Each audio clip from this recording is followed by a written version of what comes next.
મિત્રો નમસ્કાર. ગીતા વંદના એ શ્રેણી અંતર્ગત 36મા મણકામાં આપ સર્વેનું હાર્દિક સ્વાગત છે. મિત્રો સર્વેને મારા જય શ્રી કૃષ્ણ. મિત્રો, આપણે અર્જુન વિષાદ યોગ એ પ્રથમ અધ્યાયના 1 થી 7 શ્લોકોને આપણે જાણવાનો પ્રયત્ન કર્યો છે. એટલે કે એ 7 શ્લોકોની અંદર આવતા જે શબ્દો છે એના અર્થોને જાણવાનો આપણે પ્રયત્ન કર્યો. હવે આજે આપણે 8મા શ્લોકનો જે શબ્દો આવેલા છે એના અર્થોને જાણવાનો પ્રયત્ન કરવાનો છે. તો આપણી પરંપરા પ્રમાણે સૌથી પ્રથમ આપણે 8મા શ્લોકનું પારાયણ કરીશું. ભવાન ભીષ્મશ્ચ કર્ણશ્ચ કૃપશ્ચ સમિતિંજયઃ અશ્વત્થામા વિકર્ણશ્ચ સૌમદત્તિસ્તથૈવ ચ. આપણે જાણીએ છીએ એમ દુર્યોધન પોતાના ગુરુ દ્રોણાચાર્યની પાસે પહોંચીને સૌપ્રથમ પોતાના વિરોધી પક્ષ એવા પાંડવ પક્ષના જે મહારથીઓ હતા એનું વર્ણન કર્યું, અને 7મા શ્લોકમાં પોતાના સૈન્યના જે વિશિષ્ટ નાયકો છે, મહારથીઓ છે, એનું વર્ણન કરવા પોતે જઈ રહ્યો છે આવી વાત કરી હતી. તો હવે એ વર્ણન 8મા શ્લોકથી શરૂ કરે છે. તેમાં શું કહે છે? ભવાન, ભવાન એટલે આપ શ્રી. ભવાન ભીષ્મશ્ચ કર્ણશ્ચ, ભીષ્મ છે, કર્ણ છે, કૃપશ્ચ સમિતિંજય, સમિતિંજય એવા કૃપ છે કે છે, અશ્વત્થામા વિકર્ણશ્ચ અને સૌમદત્તી તથૈવ ચ. આ રીતે પોતાના જે મહાન યોદ્ધાઓ છે એનું વર્ણન કરી રહ્યો છે. આપણે જેમ પાંડવ પક્ષના મહારથીઓના નામની પાછળ રહેલો ઇતિહાસ જાણવાની કોશિશ કરી હતી, એ રીતે આપણે દુર્યોધને જે પોતાના પક્ષના મહારથીઓના નામો જે આપણી સામે ગણાવ્યા છે એમાં પણ રહેલો ઇતિહાસ જાણવાની આપણે કોશિશ કરીશું, અને એ નામે એ રીતે મહાભારતના પાત્રોને ઓળખવાનો પ્રયત્ન કરીશું. તો સૌથી પ્રથમ આજે આપણે ભવાન એટલે કે આપ શ્રી, એટલે કે દ્રોણાચાર્ય કોણ હતા, શું હતા અને એમણે શું કરેલું એના વિશે આજે આપણે જાણવાનો પ્રયત્ન કરવાનો છે. હવે પહેલું જે ભવાન શબ્દ છે એને થોડો ઓળખવા જેવો છે. જેમ ગુજરાતીમાં આપણાથી કોઈ વડીલ વ્યક્તિ હોય તો આપણે શું કહીએ છીએ? આપશ્રી, આપશ્રીમાન એવું કહીએ છીએ. એને સંસ્કૃતમાં કહેવા માટેનો જે શબ્દ છે એ છે ભવત. ભવત એટલે આપશ્રી, અને ભવતને દીર્ઘ ઇકાર જોડાઈને ભવતી શબ્દ બને છે. એનો અર્થ થાય આપ શ્રીમતી. પછી જો હાજર હોય તો અત્ર ભવત અને અત્ર ભવતી, અને જો ગેરહાજર હોય તો તત્ર ભવાન અને તત્ર ભવતી એવા રૂપો બને છે. તો ભવત એટલે આપશ્રી, અને એનું પ્રથમા એક વચનનું રૂપ એટલે ભવાન. ભવાન, ભવાંતો, ભવાંતઃ, ભવાંતમ, ભવાંતો, ભવતઃ, પછી ભવતા, ભવદ્ભ્યમ, એ રીતે એના રૂપો ચાલે છે. એટલે કે ભવાન એટલે કે આપશ્રી. એટલે દુર્યોધન મહારથીઓમાં સૌથી પહેલા કોની ગણતરી કરે છે? દ્રોણાચાર્યની ગણતરી કરે છે. આની પાછળ પણ એક સાયકોલોજી છે કે જેમની પાસેથી કામ લેવાનું હોય એને સૌથી મોટા બતાવવા પડે. દ્રોણાચાર્ય નો ડાઉટ મોટા જ છે, એમના કામથી મોટા છે, એમણે જે એમની પાસે જે વિદ્યા છે એના આધારે એ મોટા છે. પણ દુર્યોધનની ગણતરીમાં ભવાન કરીને જે વાતચીત કરી છે એની અંદર એક સાયકોલોજી પણ પડેલી છે, અને એમાં એ સાયકોલોજી પડેલી છે કે જેની પાસેથી આપણે કામ લેવાનું હોય એને સૌથી પહેલાં મોટા બતાવવા પડે, અને એ રીતે એ ભવાન એમ કરીને વર્ણન કરી રહ્યો છે. ભવાન એટલે આપશ્રી, અને આપણે જાણીએ છીએ કે આપશ્રી એટલે દ્રોણાચાર્ય. તો આ દ્રોણાચાર્ય કોણ હતા, શું હતા, એના વિશે મહાભારતમાં શું ઉલ્લેખ છે, એના વિશે આજે આપણે વાત કરવાના છીએ. તો ભરદ્વાજ નામના એક ઋષિ હતા. આ ભરદ્વાજ જે ઋષિ હતા, ભરદ્વાજ, એમના આશ્રમની આજુબાજુમાં એક ઘૃતાચી નામની એક અપ્સરા ત્યાં ભ્રમણ કરતી હતી, અથવા તો ભ્રમણ કરતી કરતી ત્યાં આવી. એને જોયા પછી ઋષિનું ચિત્ત ચલિત થયું, અને ચલિત થયેલા ચિત્તે એમાં કામ વાસનાનો સંચાર કર્યો. એમનામાં કામ વાસના પેદા થઈ, અને કામ વાસનાના કારણે ઋષિનું ચિત્ત વિહવળ થઈ ગયું, અને વધારે પડતી કામ વાસનાના કારણે એમનું વીર્ય સ્ખલિત થયું.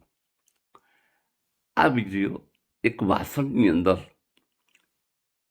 એકઠું થયું, અને એ વાસણ જે હતું એ પવાલી જેવડું વાસણ હતું, અને એમાં જે બાળકનો જન્મ થયો એનું નામ પડ્યું દ્રોણ. હવે આ સંસ્કૃત શબ્દ છે દ્રોણ એટલે. દ્રોણ એટલે એક પવાલી જેવું વાસણ કે જેની એક ચોક્કસ આકાર, આપણે અત્યારે પવાલી કહી શકીએ, પવાલી જેવું એક ચોક્કસ આકારનું જે વાસણ હોય એને જૂના જમાનામાં દ્રોણ કહેતા હતા. સંસ્કૃતમાં પ્રયોગ પણ છે, દ્રોણો વ્રીહિ. અમારે ભાઈ ડાંગર જોઈએ છે કેટલા, અથવા ચોખા જોઈએ છે કેટલા જોઈએ છે, તો કે દ્રોણો વ્રીહિ, એક પવાલી ભર જેટલા. કારણ કે એ સમયે તોલ માપના સાધનો નહોતા. અત્યારે જેમ આપણે 500 ગ્રામ, 250 ગ્રામ, કિલો, 2 કિલો એવા જે સાધનો વાપરીએ છીએ, ચોખ્યા વાપરીએ છીએ, એવા એ વખતે જોખનારા સાધનો નહોતા, એટલે આવી રીતે માપ કઢાતું હતું. તો દ્રોણ એટલે કે પેલા પવાલી જેવડું જે સાધન હતું એમાંથી જે જન્મ્યા, એટલે એમનું નામ પડ્યું દ્રોણ. હવે આ દ્રોણ ધીમે ધીમે મોટા થયા પછી એમણે પોતે જીવનમાં વિદ્યા શીખવાનો પ્રયત્ન કર્યો, અને એમાં જ ભરદ્વાજના એક શિષ્ય હતા અગ્નિવેશ કરીને, પૂર્વના શિષ્ય હતા. એમની પાસેથી એ થોડું શસ્ત્રાસ્ત્રોનું જ્ઞાન એ થોડું શીખ્યા. પછી એમને માહિતી મળી કે પરશુરામ પોતે દાન આપી રહ્યા છે, તો એ પરશુરામની પાસે ગયા. પણ એ વખત તો એમનું બધું દાન આપવાની ક્રિયા પૂરી થઈ ગયેલી, પણ એમની પાસે શસ્ત્ર વિદ્યા બાકી રહેતી. તો એ શસ્ત્ર વિદ્યાનું દાન એમણે પરશુરામ પાસેથી લીધું, એટલે કે પરશુરામ પાસેથી એમણે શસ્ત્ર વિદ્યાનું જ્ઞાન મેળવ્યું, અને બહુ જ મોટા ધનુર્ધારી બની ગયા. હવે જાતે બ્રાહ્મણ એટલે રાજ્યશ્રી તો સ્વીકારે નહીં, અને રાજ્યશ્રી સ્વીકારે નહીં એટલે ગરીબીનો સામનો કરવો પડે. હસ્તિનાપુરમાં એક કૃપાચાર્ય નામના એક સાધન સંપન્ન અને રાજ્યાશ્રય પામેલી વ્યક્તિ રહેતી હતી. એમની બહેન હતી કૃપી. એ કૃપીના આ દ્રોણની સાથે લગ્ન થયા. પણ દ્રોણે તો રાજ્યશ્રી સ્વીકારવાનું ના પાડેલી, એટલે જંગલમાં દ્રોણ અને કૃપી એ બંને રહેતા હતા. ત્યાં જંગલમાં જ એક ઝૂંપડીને એવું બનાવીને રહેતા હશે. ત્યાં એમને એક દીકરો જન્મ્યો, અને એનું નામ પાડ્યું અશ્વત્થામા. એટલે અશ્વત્થામા જે હતો એનો જન્મ જેલમાં થયેલો, એનો જન્મ જંગલમાં થયેલો, અને જંગલમાં અશ્વત્થામા આવી રીતે ઉછળતો હતો. હવે અશ્વત્થામા ત્યાં બીજા બધા આશ્રમના રહેવાસીઓ છે, એમના જે બાળકો છે એમની સાથે રમતો હતો. એમાં કેટલાક બાળકો દૂધ પીતા હતા. હવે દૂધ કોને કહેવાય એ પણ અશ્વત્થામા તો ખબર નહીં, એટલે એણે દૂધની માંગણી કરી મિત્રો પાસે કે મારે પણ તમારે જેમ દૂધ પીવું છે, તો મને દૂધ આપો. તો બધા મિત્રોએ ભેગા થઈને, એમને ખબર હતી કે આને કંઈ ખબર પડવાની નથી, એટલે એમણે શું કર્યું કે જે લોટ હોય એ લોટને ઓગાળી નાખ્યો, એમાં પાણી રેડ્યું, અને એ પેલા અશ્વત્થામાને પીવાનું કહ્યું કે લે આ દૂધ છે, પી લે કીધું. અશ્વત્થામા તો બિચારો ભોળો, એ પી પણ ગયો. આ વાતની જાણ કૃપી અને દ્રોણાચાર્યને થઈ. ત્યારે પહેલી વખત એમને જીવનમાં પોતે કેટલા ગરીબ છે એનો અહેસાસ થયો. અને એ વખતે કૃપીને વધારે લાગી આવ્યું એક મા તરીકે કે હું મારા બાળકને સારું દૂધ પણ પીવડાવી શકતી નથી, તો મારા જીવનનો શું મતલબ? અને એ વખતે દ્રોણને પણ એવું લાગ્યું કે એક પિતા તરીકે હું મારા બાળકને દૂધ પણ પીવડાવી નથી શકતો કે છે. કેટલી કંગાલિયત કહેવાય. પણ આ જાતે ઓઢેલી કંગાલિયત હતી. વયમ દરિદ્ર શ્રુતિશાસ્ત્ર પારગ, આવી પ્રાચીન બ્રાહ્મણોની એક ગર્જના હતી કે ભલે અમે ગરીબ છીએ પણ અમે શ્રુતિ અને શાસ્ત્રના જાણકાર છીએ. પણ જે આવી અયાચક વૃત્તિની જે શ્રદ્ધા હતી એ દ્રોણની એ દિવસે ડગમગમાં મળી. અને એમને એમ થયું કે નહીં, હવે તો કંઈક રાજ્યનું આશ્રય મળે તો જ હું સારી રીતે જીવી શકું. અને પછી એમને ઓચિંતો વિચાર આવ્યો કે મારા પિતાના જ આશ્રમની અંદર જ હું અને દ્રુપદ બંને સાથે મોટા થયેલા છીએ. હવે દ્રુપદ રાજકુમાર હતો, પણ દ્રુપદ અને દ્રોણ એ બંનેની શિક્ષા એટલે કે બંનેની વિદ્યા એક સાથે જ ભરદ્વાજના આશ્રમમાં થયેલી અને બંનેને પ્રેમથી એમણે ધનુર્વિદ્યા શીખવાયેલી. એ વખતે દ્રુપદના લક્ષણો જોઈને દ્રોણ એમને વારંવાર કહેતા તું તો રાજા બનવાનો છું. અને ત્યારે દ્રુપદ વારંવાર કહેતો કે જો હું રાજા બનીશ તો અડધું રાજ્ય તને આપી દઈશ. આ વાત પેલા દ્રોણના મનમાં સતત આજે જાગતી હતી. અંદરથી એમને હલબલાવી નાખ્યા આ વાતે. અને પોતે દ્રુપદના રાજ્યમાં પોતે પહોંચ્યા. હવે ગરીબ અને ચિંત્રેહાલ એવા કપડાં અને એવા કપડે એ દ્રુપદના દરબારમાં પહોંચ્યા. ત્યાં દરબારીઓ દ્વારા પણ અપમાનિત થયા અને ખુદ દ્રુપદે પણ જ્યારે એમ કહ્યું હું તારો મિત્ર છું ત્યારે એમને ઓળખવાનો ઇનકાર કરી દીધો. એટલું જ નહીં, એમનું અપમાન કર્યું અને એમ કહ્યું કે આવો ચિંત્રેહાલ મારો મિત્ર ના હોઈ શકે કે છે. મિત્રતા તો સમાનતાની વચ્ચે શોભે, રાજા હોય એની સાથે મિત્રતા શોભે. આ વાત દ્રોણને ખૂબ જ અંદર આઘાત પમાડી ગઈ અને મેં વિચાર કર્યો કે એક દિવસ આની પાસેથી અડધું રાજ્ય હું લઈશ ત્યારે જ હું જંપીશ. કદાચ એ મનોમન એક પ્રતિજ્ઞા પણ કરી દીધી. અને એવું કહેવાય છે કે એ એક વખતે આવી રીતે વિચારતા જ્યારે ફરતા ફરતા આવતા હતા ત્યારે ત્યાં આ કૌરવો અને પાંડવો જે રમતા હતા એમનો દડો એક કૂવાની અંદર પડી ગયો. હવે કૌરવો અને પાંડવો બધા ભેગા થઈને રમતા હતા એટલે બધા પેલા કૂવાના કાંઠે ગયા અને અમે જોયું અંદર તો દડો દેખાય છે પણ એને કાઢવો કેવી રીતના. એટલામાં એમણે દૂરથી આ દ્રોણાચાર્ય આવતા જોયા. કે કદાચ કંઈક મદદ મળશે એવી એમને એક આશા પણ જન્મી. અને દ્રોણાચાર્યને પણ કુતૂહલ થયું કે આ બાળકો અહીં ભેગા થઈને શું કરે છે કૂવા આગળ. જોયું તો એમનો દડો અંદર પડી ગયો હતો અને દ્રોણાચાર્યએ પોતાની બાણ વિદ્યાના કૌશલથી એ દડાને બહાર કાઢ્યો. છિદ્ર વગર દડો બહાર આવ્યો, સલામત આવ્યો. એટલે કૌરવ પાંડવોને આશ્ચર્ય થયું. એટલે એમણે એમ કહ્યું તમે અમારા ગુરુ બનશો, અમે હસ્તિનાપુરના રાજકુમારો છીએ કે છે. દ્રોણાચાર્ય કહ્યું કે હા કે છે હું બનીશ કે ચલો તમારો ગુરુ કહે.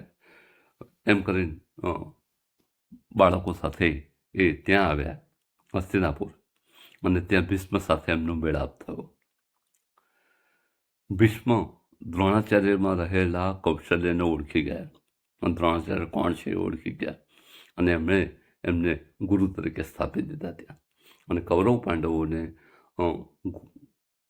એક શિક્ષા આપવાનું, એક દીક્ષા આપવાનું કામ ત્યારથી શરૂ થઈ ગયું અને આ રીતે કૌરવો અને પાંડવોના એ ગુરુ બની ગયા.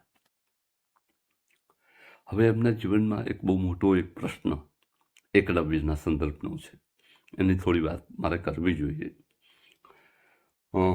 એકલવ્ય એ મહાભારતમાં પણ એવી વાત છે કે ભાઈ અર્જુન શ્રેષ્ઠ ધનુર્ધારી બને એવી વાત હતી. તો એકલવ્યને કેમ એમણે ભણાવ્યો નહીં, એવો બહુ મોટો એક પ્રશ્ન, અથવા તો દ્રોણ ઉપરનો એક બહુ મોટો એક પ્રશ્ન આ છે કે એમણે એકલવ્યને અન્યાય કર્યો. તો એ સંદર્ભમાં મારે આજે વાત કરવાની છે કે એકલવ્ય નિષાદનો છોકરો હતો, એટલે પારધીનો દીકરો હતો. અને એ વખતે એવો એક નિયમ હતો કે રાજ્યાશ્રયમાં જે રહેલી વ્યક્તિ હોય, જે ગુરુ હોય, જે શિક્ષક હોય, એ રાજ્યના બાળકોને જ શિક્ષણ આપી શકે, બહારની કોઈ વ્યક્તિને શિક્ષણ આપી શકે નહીં. એટલે જ્યારે એકલવ્ય દ્રોણાચાર્ય પાસે ગયો અને એણે ભણવાની ઈચ્છા વ્યક્ત કરી, ત્યારે દ્રોણાચાર્યએ એને ના પાડી કે નહીં ભાઈ, હું તને નહીં ભણાવી શકું, કેમ કે હું રાજ્યના કાયદાથી બંધાયેલો છું. આ એક પરંપરા હતી એ વખતની કે જે રાજ્યનો સાથે સંકળાયેલો વ્યક્તિ હોય એ માત્ર રાજ્યના જે કુમારો હોય એમને જ શિક્ષિત કરી શકે, બીજાને કોઈ બહારને શિક્ષિત ના કરી શકે. અને એનાથી વધારે કોઈને બળવાન પણ ના બનાવી શકે, કેમ કે રાજ્યના જે રાજકુમારો છે એમને જ બળવાન બનાવી શકે. બહારના કોઈ વ્યક્તિને જો બળવાન બનાવે તો એ રાજકુમારોથી ઉપર બળવાન બની જાય. જો રાજકુમારોથી વધારે બળવાન બને તો એનો મતલબ એવો થાય કે એ રાજકુમારોની ઉપર જ કામ કરી શકે. એટલે દ્રોણાચાર્ય બાબતમાં બંધાયેલા હતા, માટે એને શિક્ષણ આપ્યું નહીં. બીજી વાત એ પણ કરવામાં આવે છે કે એકલવ્યનો અંગૂઠો ગુરુદક્ષિણામાં લઈ લીધો. પણ એના સંદર્ભમાં પણ એવું છે કે એક માત્ર કૂતરું જ્યારે સામે આવ્યું અને અવાજ કરવા માંડ્યું તો એનાથી એકલવ્યની ધ્યાન નિષ્ઠા જે હતી એમાં ભંગ થયો. એના કારણે એકલવ્ય ગુસ્સે થઈ ગયો અને એણે કૂતરાને એવા બાણ માર્યા કે એના મોઢાની આજુબાજુ બાણ ભાગ્યા અને એને કોઈ નુકસાન થયું નહીં અને એનો ભસ્તો બંધ કરી દીધો. હવે શસ્ત્ર અને શાસ્ત્ર એ અધિકારી વ્યક્તિના હાથમાં શોભે. કદાચ શાસ્ત્રની વાત થોડીક ગૌણ ગણી રહી છે, પણ શસ્ત્ર તો જે અધિકારી વ્યક્તિ હોય એના હાથમાં જ શોભે. એક સામાન્ય કૂતરાના અવાજથી જો ગુસ્સે થઈને એકલવ્ય આવું કરી શકતા હોય તો પોતાનું શસ્ત્ર ક્યાં વાપરવું એના માટેની પણ એક વિશેષ સાવધાની હોવી જોઈએ. અને એ સાવધાની એકલવ્યમાં નહોતી. અને એના પરિણામે દ્રોણાચાર્ય વિચાર્યું છે કે ભવિષ્યમાં આ બાળક આગળ જઈને કંઈક પોતાના શસ્ત્રોનો ઉપયોગ કરવાની જગ્યાએ દુરુપયોગ થશે. અને મહાભારતમાં જ આગળ બતાવ્યું છે કે જે નિષાદ રાજ છે એ જ આગળ જઈને બહુ મોટો રાજા બને છે, એટલે કે એકલવ્ય જ રાજા બને છે. અને પછી એ જરાસંધ અને દુશાસનને જ પોતાનું સમર્થન જાહેર કરે છે અને એમના પક્ષે રહીને યુદ્ધ કરે છે. એટલે કે પુત્રના રક્ષણ પારણામાંથી એ ન્યાય કદાચ દ્રોણાચાર્ય એને ઓળખી ગયા હોય કે આ શસ્ત્રની વિદ્યા મારી નિષ્ઠાના કારણે, મારી ગુરુ નિષ્ઠાના કારણે શીખી ગયો છે. દ્રોણાચાર્ય એને શીખવાડ્યું નથી, એને ના પાડી દીધી. પછી એકલવ્ય તો એક માટીની મૂર્તિ બનાવી અને દ્રોણાચાર્યની ઉપાસના કરી છે.